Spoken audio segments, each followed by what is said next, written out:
though.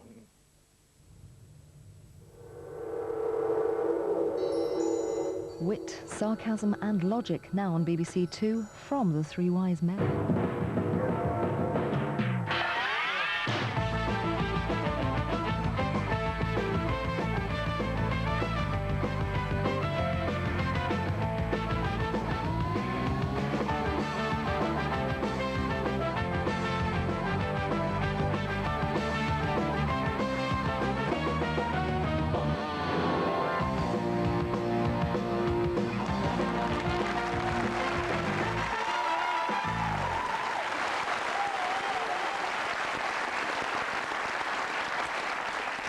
Good evening and welcome to a programme at the end of which you'll be 30 minutes older and none the wiser. In the news this week, in response to budget cuts, London Transport announced they've already started scaling down their services. After complaints that British tennis players are a soft touch, the All England club think they found an opponent that no one would dare to beat. And after Luciano Pavarotti's car breaks down on the A5, a van driver makes the mistake of stopping to pick him up.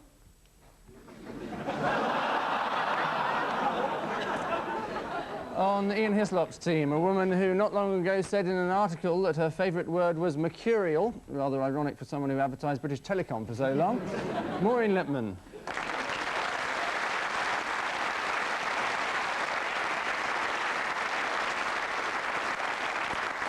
And with Paul Merton this week, someone who was recently appointed political editor of Cosmopolitan magazine. Many will have read her article on Labour transport policy and the multiple orgasm. Leslie Abdallah.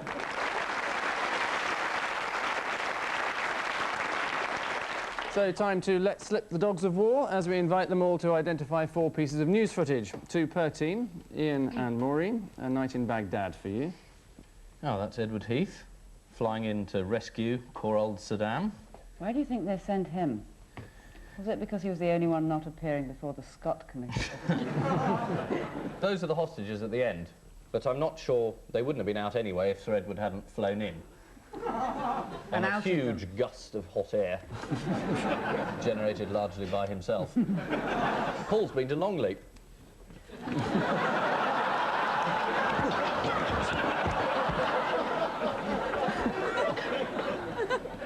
It is the release of the prisoners in Iraq brought about by Sir Edward Heath. Only last Saturday, one of the captives, Paul Ryde, was stuck in a freezing, dilapidated ruin with the most basic facilities, surrounded by thugs and no-hopers. Or he should go and watch Chelsea as soon as he got back. In return for releasing the prisoners, the British government have agreed to send the Iraqis some medical supplies, which they say they need. They've asked for a 200-foot metal syringe.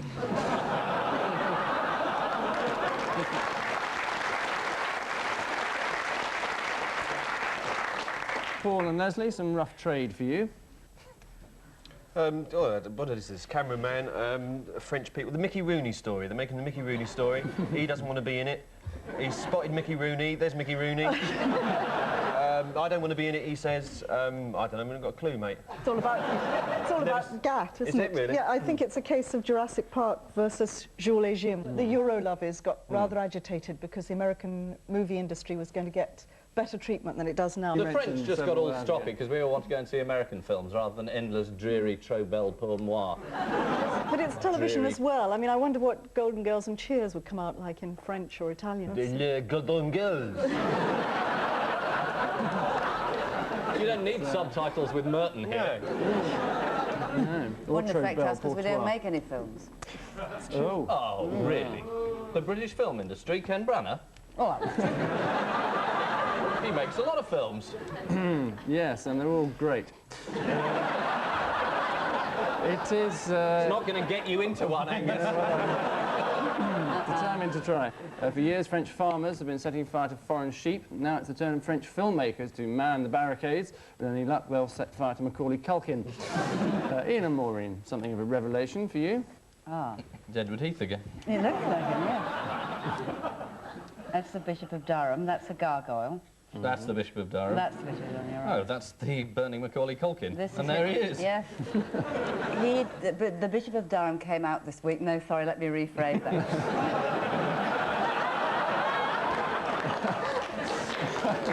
The Bishop of Durham said that there is no hell this week. Yes, it's Bishop of Durham, dear old Dr. David Jenkins, who's sparked off a new row by claiming there's no such thing as hell.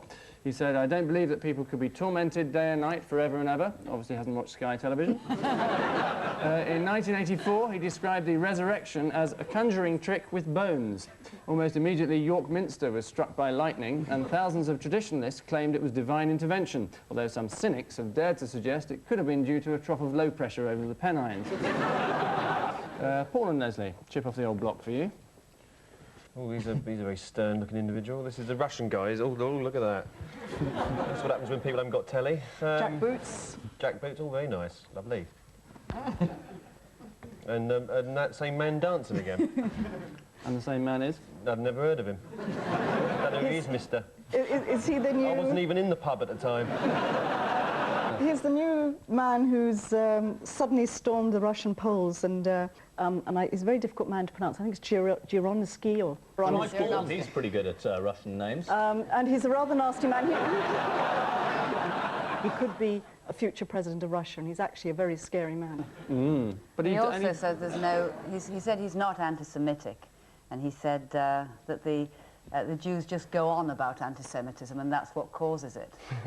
So the next time a Cossack horse rides over one of us, we shouldn't complain. He also apparently sent a contingent of soldiers to help your friend Saddam Hussein.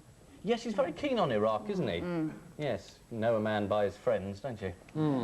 So are we agreed we don't like this person, then? Paul, how do you feel about it? I've never met the bloke. I wouldn't like to judge him before I meet him.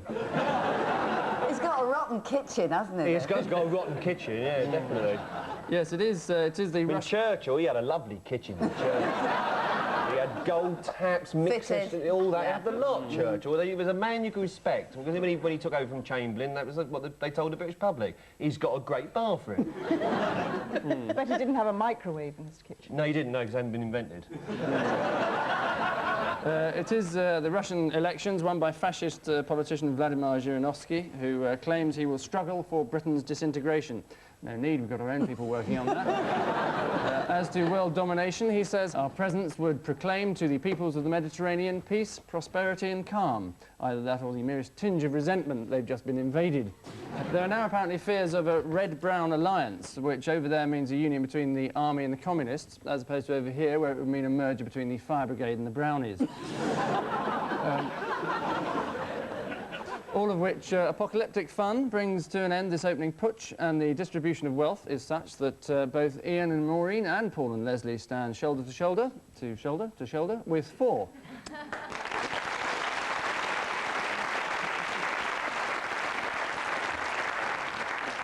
Sandwiched between rounds 1 and 2, as athlete's foot between toes, lies the recurring fungus that is our caption competition.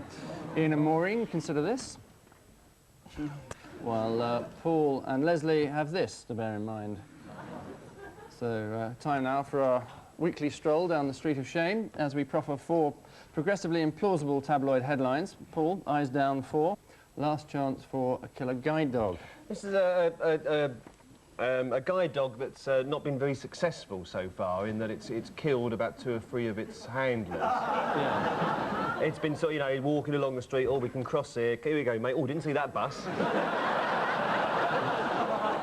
And then there's another one where he was walking along the cliff with his handler, and he was sort of, just enjoying the cliff edge and all that, and sort of, oh, the lead's gone tight, whoops.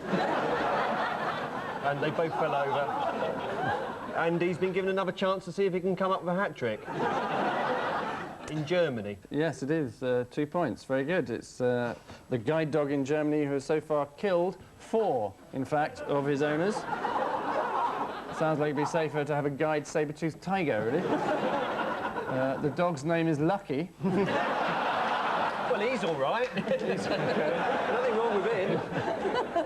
The 3-year-old Alsatian guided its first owner under a bus, the second under a speeding train, the third under a car, and the 4th fell off a seaside pier. Obviously, it got fed up waiting for the boat. Lucky is now set to get his 5th owner, who intriguingly won't be told about his past.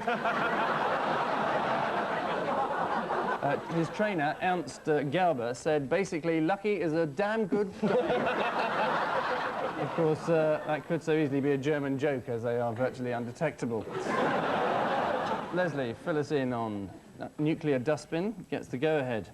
Oh, that's the thermal oxide nuclear reprocessing plant. That was the Thorpe plant. Tony Benn, that ardent anti-nuclear campaigner, put his moniker on the piece of paper which said we... Monica, she was a prostitute involved in the case of Jeffrey Archer. He just put her right on top of it. This is really one gigantic nuclear laundrette, and this particular technology is rather outdated anyway and is very dangerous. And what's the government's response? Well, as a response to that, not surprisingly, given that John Gummer, I think we all remember when he fed his daughter, wasn't it, a hamburger to show that there was no mad cow disease. Sort of radioactive The same man is the man that's decided against all advice from all over the world that this is what we should have in Britain, this giant nuclear laundrette. A perfect answer. Asked to estimate the cost of the plant, Environment Minister John Gummer said about 1 in 5.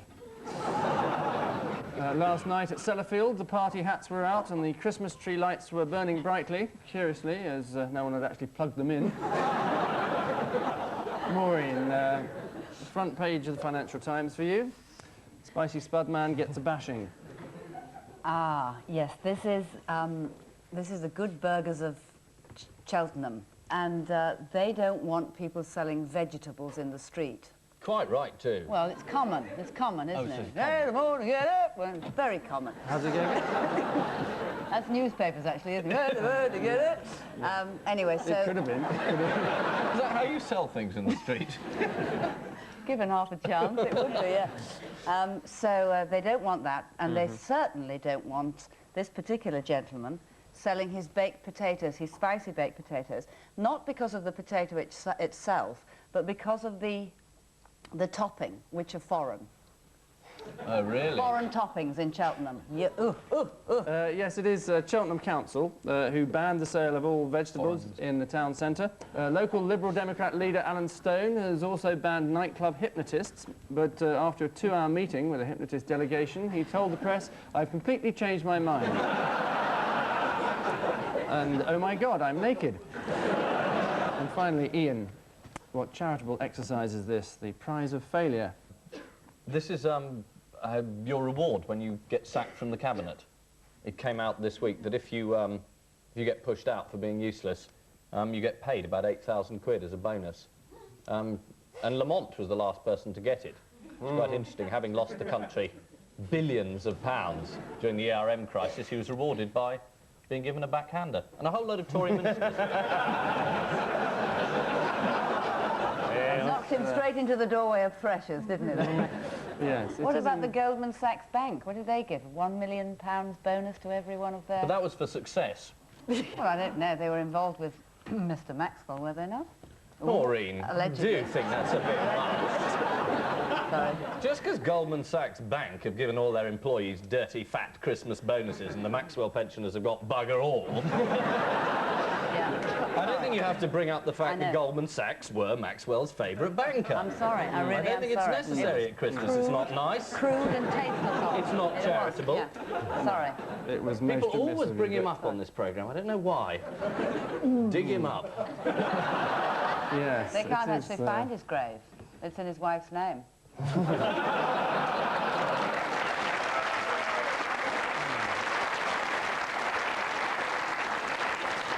Yes, it's a scheme to help sacked ministers cope with the new tough life of being on the back benches. Liberal spokesman Matthew Taylor pointed out that ordinary citizens who leave their job don't get a penny. He said the government should do to the country what it does to its own ministers, whereas at the moment what it does to the country is what its ministers do to their secretaries. One senior minister who benefited... What, give them dictation?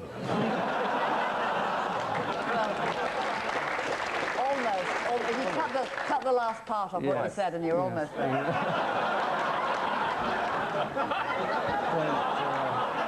That's rude. Give them dictates is obviously what she meant. I thought you meant give them dick. It's Christmas panto already, isn't it? Now I understand. I do declare the prince's balls get bigger every year. Maureen Lipman is appearing at the Octagon, Reading. One senior minister who benefited was Norman Lamont, as we mentioned, who received over £8,000. Talk about a fistful of dollars. At the end of which gay banter, we take a brief gawp at the scoreboard, and the cuticle biting situation is that, well, both teams seem hopelessly unable to maintain a lead, with Ian and Maureen and Paul and Leslie sporting an even 8.